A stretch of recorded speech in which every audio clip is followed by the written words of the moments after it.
So the first episode today is basically about the pros and cons of constantly changing countries. Now, I don't consider myself a digital nomad. Hello cookies, it's Siri, I'm back, and today I'm bringing you episode 2 of my Nomad Life series, and it is about how not to get cheated on by landlords when you live abroad. I've lived in 16 different places for the last 8 years actually, in Malta, Madagascar, Singapore and Sweden. Of course Madagascar doesn't really count because I lived with my parents and then with my grandmother, but it's still 2 different places. But in Singapore, Malta and Sweden, I've lived in many different places. I tend to move place when I'm not happy with the place or the landlord or the flatmates or the roommate or the location or whatever. If I don't like it, I leave. I change things that I don't like, and if a place doesn't suit me or doesn't suit me anymore, then I just go like the wind. I'm free. But with all of that moving comes landlords. I don't particularly like landlords actually, because in most countries the law is always on the side of landlords. You have to Google the particular laws of the country you move into, but usually tenants get screwed over and landlords always win everything. Actually, one of my favorite landlords is the reason John and I actually dated more and more, so I will always be grateful to him. First, as I mentioned earlier, make sure you Google, even just very roughly, the laws that exist in the country you move into or you are in if you're actually already there. I know that in Sweden, for example, there is a law that protects tenants, so you can't kick a tenant out unless you give them 3 months, regardless of the contract you both made or something like that. Number 2, and this is actually pretty hard to do, but it is to never assume that the landlord is your friend. I know it sounds very pessimistic, but always assume that they want to screw you over. Why? Because then you're going to be cautious. I think the worst types of landlords are the ones that are very friendly, very nice, want to get you a coffee, want to maybe help you move in, and then they're really shady, because now that you think they're nice, maybe you're not going to get some things written down on paper. I will get to that later. Or you will trust them blindly with their words, or you will let them too much into your life. So maybe they will scrutinize things that later on they can tell people that, oh yeah, he or she did this and that. Landlords are landlords because they want money. That's the most important thing to them. If you don't bring in the money, they can find someone else, they can get you kicked out, they don't care. Some landlords care, but landlords are in there for the money. They're not there to do charity or to be your freaking friend. Number 3, which I already mentioned a little bit in the previous point, is to get everything written, even small details, and take pictures of the place before you move in and send them to the landlord, and they have to approve the photos and sign. I have it written down there because I've been writing this particular one actually for months now, so that I have everything in mind, because I want to give you everything. So have everything written, take pictures of the place and make the landlord sign and be like, yes, this is how my place looks like. I got cheated on by a landlord in Singapore because he told me, yes, Wi-Fi is included, the maid is included, utilities are included, but I trusted him blindly because I thought it was nice. And then comes the first payment. He said, oh, well, no, actually you have to pay those things. And I said, but you said, which was the mistake, that they were included. And he said, well, it's not written in the contract. And there you had it. I had suddenly some maid expense, internet expense and utilities expense that I didn't count on actually, and that was really bad. Next one, related to all the previous ones, is get an inventory of everything and the state it is in. Yes, it takes some time. Yes, it is freaking boring, but it will save your life. For example, if there's a chip on the microwave, again, same landlord. The microwave, something happened to it, and we were actually, I think, 7-8 people sharing the apartment. I had a room and there was a couple and another couple and a single guy, I think.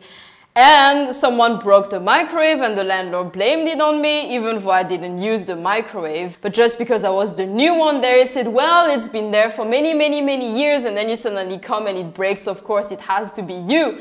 And mind you, now I'm using microwaves, but back then I used to remember my mom telling me that microwaves give you cancer. Of course, now I know that it's not the case, but my mom always refused to get microwaves. So because of that, I was always very cautious of microwaves. I know that it was already chipped and in a bad state when I moved in, but it just said, no, it was really brand new and really pretty when you moved in, and now it's all deteriorated. And I'm just here like, nope, I didn't do that. So make sure you take a photo of everything, an inventory, and get it signed by the landlord. Next one is going to get some of you a little bit irritated, but it's really just an honest thing I noticed. If you're young or if you look young, get an older person to follow you during the visit and to negotiate everything. It's kind of like a mental game. The landlord will take you more seriously and will know that, okay, if I try to do anything to that person, there is this adult that will actually maybe deal with me. And landlords, they will have no scruples in French, scruples maybe in English, cheating on a young person that just moved abroad. But if they see that you have someone older, they will think twice about it because they know that, okay, this is another adult, this will be much harder to chew on. And another thing that is sad, but I've noticed in all the countries, is if you're a woman, a single woman, try to get an older man to be with you. It doesn't have to be your dad if your dad is not there, or your uncle, but just try, even if it's your teacher or counselor at university, or if it's one of your bosses, I guess, if you're really close to your boss. Same thing again. Unfortunately, some people think that women can't defend themselves, don't know anything about law, that we're just all about fashion and makeup, and that we're just so freaking stupid. And they tend to try to use the fact that, oh, it's just a girl, what does she know? Is she even going to try to fight for it if I try to be a nasty landlord? So take a guy just to play the tough guy. A bit older guy. It doesn't work if you take your brother that is 14 years old. Yes, he's a guy, but it's not as effective. If there are items you absolutely need that the landlord will fix later for you, get them written in the contract with a due date. Almost all of them, honestly, always said, yeah, we will fix the lock. I see you there. We will fix this, we will fix that. Of course, we will get you curtains. We will do this and that. And it never happens, even if sometimes they really, really mean to do it. It's just that people are busy with their lives. They have things to do. Some landlords have 20 apartments and people complain about some water running there or something destroyed there. So sometimes they forget about you. So if there is anything that you really, really need and the landlord has to fix later, get it written with a due date and maybe try to add some penalty like that you both agree on. Let's say if the landlord said, I will give you a new lock and new keys, and then after a month they still haven't done it, they have to maybe give you a discount on your next rent so that you can go and fix the new lock and the new keys yourself, and it's deducted from your rent. Next tip that actually saved me many, many times: if bad things happen due to something the landlord did or did not do, take photos or videos, record everything and have proof. If you can, try to have witnesses around. Let's say your landlord starts to flip and yells at you because she's drunk and somehow something happened to her dog and she's just out of her freaking mind. Yes, I see you there. Have people rush over to her place straight away. Have your friends come. Have your teachers come. That also works really well, I can tell you that. Have people come and witness how freaking crazy your landlords are, because if it really comes to that and you have to go to the police or to court, if you have photos, videos and witnesses, there's a high chance you're going to win that case, and you want to win that case if it gets to that, because if it gets to that, that means it's pretty bad and you definitely want to win the case. And the last tip, which I have a really, really hard time doing actually, but I'm trying more and more to do, is don't be too nice or friendly whenever you speak to the landlords or even by email. I used to say hello, good morning with lots of smileys because I somehow feel like it sounds too formal when you don't put exclamation points or smileys.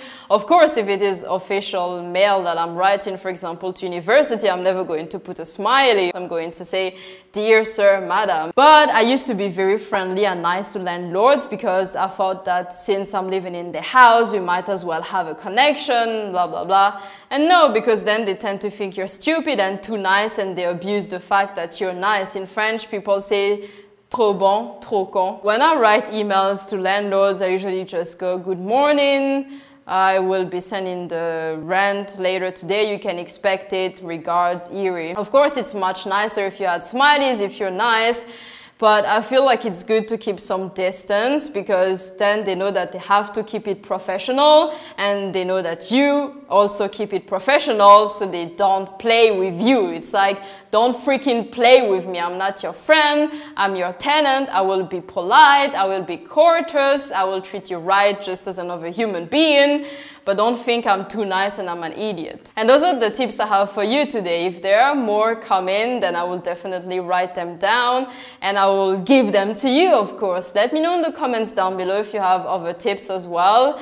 And if you've had some bad experiences or really nice experiences, because I love listening about people's travels, and I was about to say landlords all over the world, but honestly, I don't really like landlords. I mean, the ones that I have right now are okay, but some landlords are really just like, ugh, karma will freaking get you. On this very positive note, I will see you cookies at the next video. Bye bye. And today I'm bringing you the third episode of my Nomad Life series, and it's about what to do when you freaking hate the country you just moved to. I'm making this video today in the country I'm living in, but that doesn't mean that I'm talking about this country. I don't hate the place where I am right now, just so it's clear.